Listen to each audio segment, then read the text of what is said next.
সাবেক সেনাপ্রধান ইকবাল করিম ভূঁইয়াকে নিয়ে ব্যাপক আলোচনা হচ্ছে। কেন?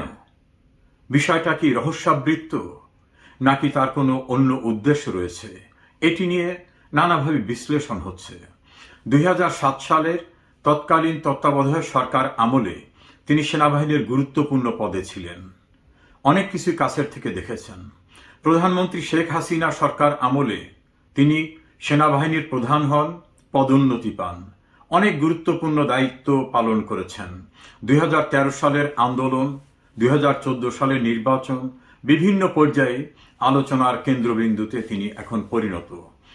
অবসরে যাওয়ার পরে শেখ হাসিনা সরকারের বিরুদ্ধে জুলাই আগস্টের যে আন্দোলন, সেই আন্দোলনে তিনি অবসরপ্রাপ্ত সেনাবাহিনীর কর্মকর্তাদের নিয়ে বিভিন্নভাবে একটা মোর্চা তৈরি করেন।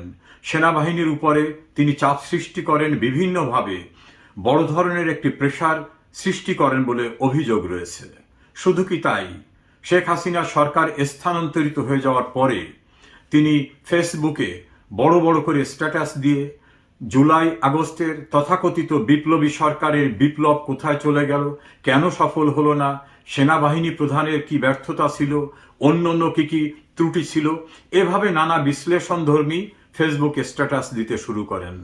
অনেকের কাছেই প্রশ্ন, কেন তিনি রাজনীতিতে সম্পৃক্ত না থেকেও একটি বৈধ গণতান্ত্রিক উপায়ে নির্বাচিত সরকারকে উচ্ছেদের জন্য তৎকালীন যে আন্দোলন, সেই আন্দোলনে অবসরপ্রাপ্ত সেনাদের নিয়ে ক্যান্টনমেন্টের উপরে চাপ সৃষ্টি করেছিলেন।